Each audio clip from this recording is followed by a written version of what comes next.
What is a slow fade? How do we recognize and what are the signs? If it's done to you, if you're the victim of a slow fade, 5 things that you can do about it.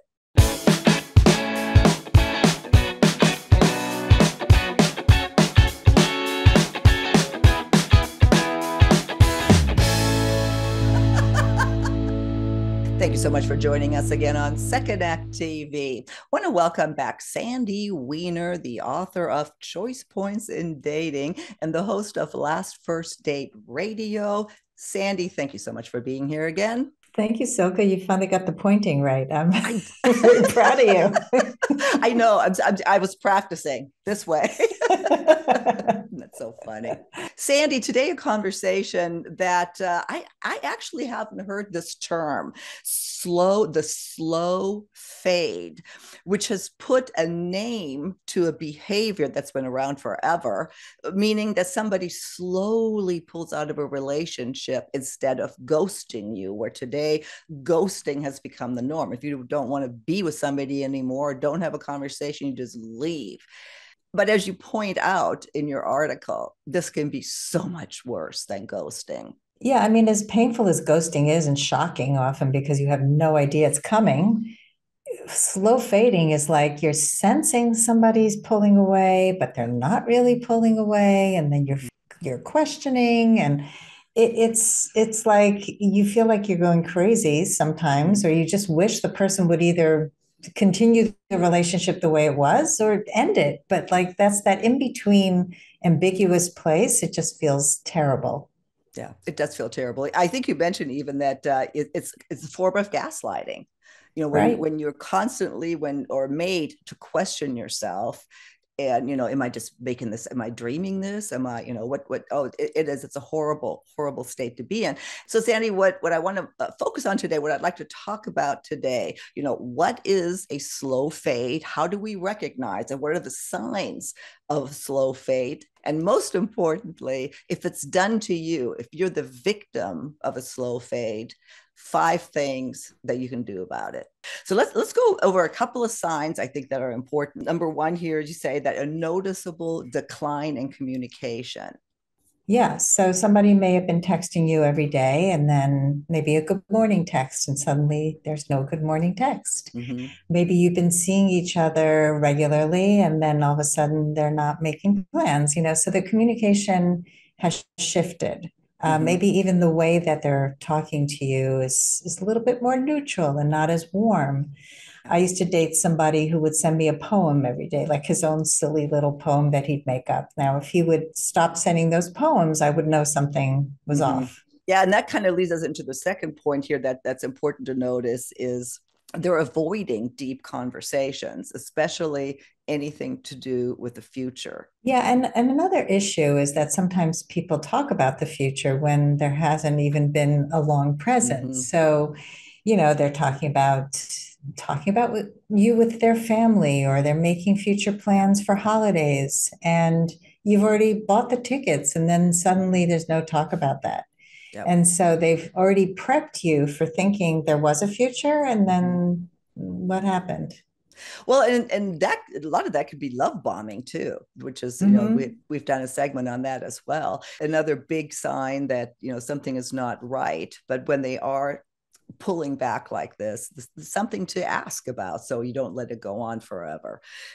They start to cancel plans more frequently, become too busy. You kind of alluded to that. Yeah, so they're either canceling plans or they're forgetting they even made plans.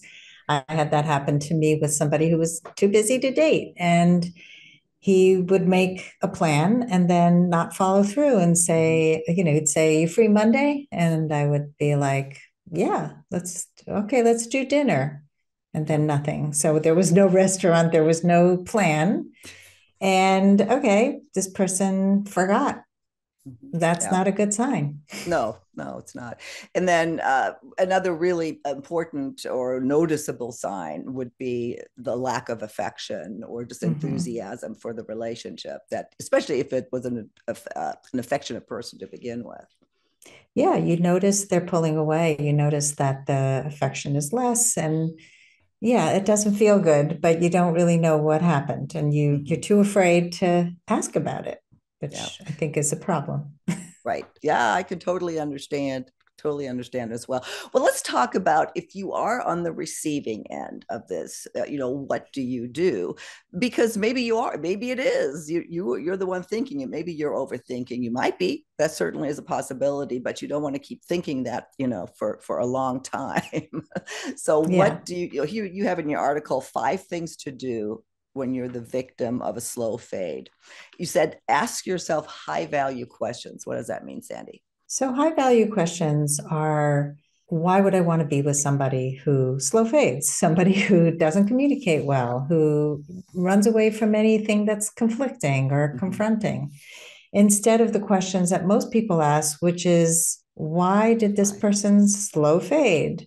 Mm-hmm. What did I do wrong? We tend Yeah. to ask the wrong questions. I call those low value questions Mm-hmm. because you don't know the answer. Who knows?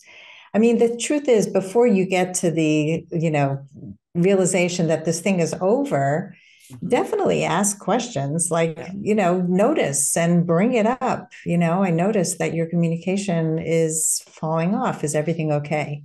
Mm-hmm. Definitely address it right away. If the person says, no, no, nothing's going on, but they continue to do it, then Mm-hmm. this is what's going on. Yeah, that's a good point because the person will, well, depending on what they say, what will they do? What's the action afterward? Because Mm-hmm. if they are going to break, if that's what it is, if they're going to break up, you're going to break up anyway. You might as well know it sooner rather than later. I know that's easier said than done, but it's a fact. And Yeah. yeah. And make a request. Like if a Mm-hmm. person is planning, has something they want to talk to you about, you can ask them directly. Is there something you want to discuss with me? That's a simple question. Yeah. Is there something I need to know? I can handle it, whatever it is. But if nothing's going on, that's fine too. But you've got to be able to get comfortable with these uncomfortable questions Mm-hmm. because otherwise you're living in doubt and Mm-hmm. fear. Well, and you got to just listen to your gut, which is again, it's easier said than done. You say here number 2, go to no contact. That's what another one that's easier said than done. Yeah, we want to discuss it. We want to have closure, and closure is often the closure we give ourselves Mm-hmm. because a lot of times if these people are not communicating with you, they're not going to give you closure. They're Mm-hmm. not comfortable telling you the truth. And so it could be that they're just busy and that Mm-hmm. they've got too much going on, and that's fine. It has nothing to do with you. Or maybe they really didn't want as serious a relationship as you Mm-hmm. did, or it's not a good fit, Mm-hmm. whatever the reason. Most people don't want to hurt somebody, so they say Mm-hmm. nothing. Mm-hmm. And so, in those cases, just stop contacting this person. They're not somebody you want to stay in touch with, and you don't Mm-hmm. want to keep bugging them for the reason Yeah. that they don't want to be with you. Give Mm-hmm. yourself closure by asking these high value questions like, why would I want Mm-hmm. to be with somebody? That's not a good partner for me. Yeah. And I guess by no contact, you mean, as you said, just quit contact. Don't be the one to initiate contact. It's not, you're not suggesting ghost them, but just No, don't but yeah, I mean, I think I would, if you are already having this conversation and saying this doesn't work for me, and mm-hmm. then you stop reaching out, like you don't want to keep reaching out. Where are you? What Yeah. happened? So, if you're connected with them on social media, you're going to want to stop, maybe delete their texts. So you don't look at them and ruminate over them. Right. Do what you need to do to erase Yeah. them from being in your presence and being top of the mind so that you can start to heal Yeah. and move on because this is not healthy for you. No, no, it's not. Uh, do a relationship post-mortem. That was interesting. Explain that to me. Yeah, I do this with clients. You end a relationship, whether you chose to or not, it's Mm-hmm. important to look back because I find when I do this with clients, there are always things that showed up early on that they ignored. Mm-hmm. And you're willing to ignore them because your other needs are met, and you're enjoying time with them and you're attracted to them or whatever it is. But it's good to look back and look at the good and also look at where you might have made excuses for things that you won't do next time. And so, Mm-hmm. unless you do that, you're going to keep making the same mistakes. Well, and then number four, and we've alluded to this as well, speak up from the start. I think a lot of people that think it's needy to ask for what you want right away because we're not in a relationship yet and we're just beginning to date. I don't think it's needy at all to say what you're what you want from someone in terms of communication. You went on a date with somebody, it'd be nice to hear from them the next day or within a day, or you send a text. It's nice if somebody responds within a few hours. If they take 2 days to respond to a text, bring it up. Is this your way of texting everybody? I'm just trying to understand you. That's a good sort of sentence stem to say, I'm trying to understand your communication style. I want to tell you what works for me. Is this something that you can do to turn your notifications on more often, whatever it is? But if you're feeling ignored and the person's communication style isn't compatible, but Mm-hmm. maybe it is, maybe it's just they're going through a big project and they just don't get to text right now. Even saying some simple questions up front when you're just starting the first date, you could say, can you tell me why your last relationship ended and what you learned from that Mm-hmm. relationship? You're not looking for, tell me all about your ex. You're just saying, why did it end and what did you learn? That's going to tell you a lot about a person from the start. Are they somebody who takes accountability, has self Mm-hmm. awareness? Just simple questions that will give you more information that people are afraid to ask. They think Mm-hmm. it's too soon. When is it too soon? Or what it's, we talk about too much information, the TMI. I think there is, and I realize that you're not suggesting that, but I do want to clarify that for people who are listening, because a lot of times, as you know, from your groups, a lot of it is, some of the stuff is misconstrued, and it's not on the, after the first date. Well, now why didn't you text me when you? I mean, you don't want to come over as like clingy or bossy. No, but if a person takes 3 days to text, Yes. and that's not working for you, and you're starting to get to know them and date them more regularly, bring it up. Definitely not be bossy and not be demanding. Mm-hmm. It's more, I'm trying to understand you and you're trying to understand me. And, what are we doing here? Mm-hmm. Are we both on the Yeah. same page? Are we both interested in getting to know each other? And Mm-hmm. if so, then you want to see that there's consistent effort. I mean, Yeah. I've seen too many people who get involved, never ask for exclusivity, start sleeping with somebody, then wonder why they left them, or they want to Mm-hmm. open the relationship and have a threesome, and that's not something that you ever wanted. I mean, look, everybody deserves to have whatever they want, but Mm-hmm. we need to talk about these things. Like, are you into kink? Are you into these things that it may not align with you? That's fine. I mean, I used to freak out by that stuff when people write it in their profiles or write it in their first message. But you know what? They're saying this is who I am. Mm-hmm. This is not who I am. So Mm-hmm. Yeah. listen, I'm not going to be a good fit for you, but let's find that out now instead of 5 dates in. So you heard it here in second act. Sandy is saying, ask about threesomes on the first date.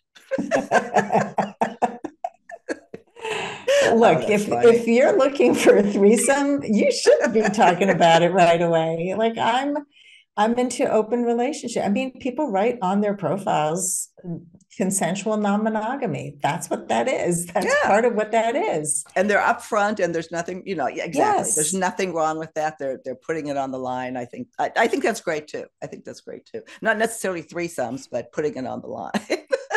Well, Yeah, put it out whatever. there. Oh, we're going down the rabbit hole here. Okay. Lastly, and we've also mentioned this, is don't excuse the inexcusable. We do that so often. Yeah, we're often wanting to have a relationship work so much that we just keep making excuses for people. Mm-hmm. The big one is when actions and words don't match. Mm-hmm. People say, oh, I really, really like you. You're amazing. You're the best person I've met in a long time. And I'm a one woman man or a one man woman. And then they don't call you and they don't follow through and they're too busy. And Right. If a person wants a relationship with you, they're going to show you interest and they're Mm-hmm. going to make it pretty clear, especially if you're clear with them that you Mm-hmm. like them. And you need to see that people are actually following through and not making excuse after excuse. Mm-hmm. I've definitely dated people who, I lost my phone. Sorry, I didn't call. I've been busy. Okay, that's nice. Just because you lost your phone doesn't mean there are no other ways to get in touch with me. So Yeah, people something's not just, right. yeah, if it's Mm-hmm. not right, it's not right. And you either get curious and speak up, or you realize this person is just not the right fit. And I definitely recommend that you say something first, but deal with it right away. Don't sit with it for a long time where you're ruminating and you're thinking, what did I do wrong? And oh my God. And that's a terrible place to be. Right. So Right. I think we used to call it stringing you along, but I always like having terms to put to this behavior. So, because that way it's top of mind, that if you are experiencing, is this a slow fade? Again, don't, I'm not trying to make anybody paranoid here, but do recognize when the red flags are hitting you, or maybe the yellow flag, so you don't go and as you say, ruminate and just make yourself crazy. Sandy, mhm. thank you so much again. It's an important conversation. I think a lot of people can identify with this, and I look forward to the comments as always. I will link to all of your information to your book. Lots of great information there. I mean, it's really a workbook on a lot of the stuff that we talk about. So I encourage you to pick it up.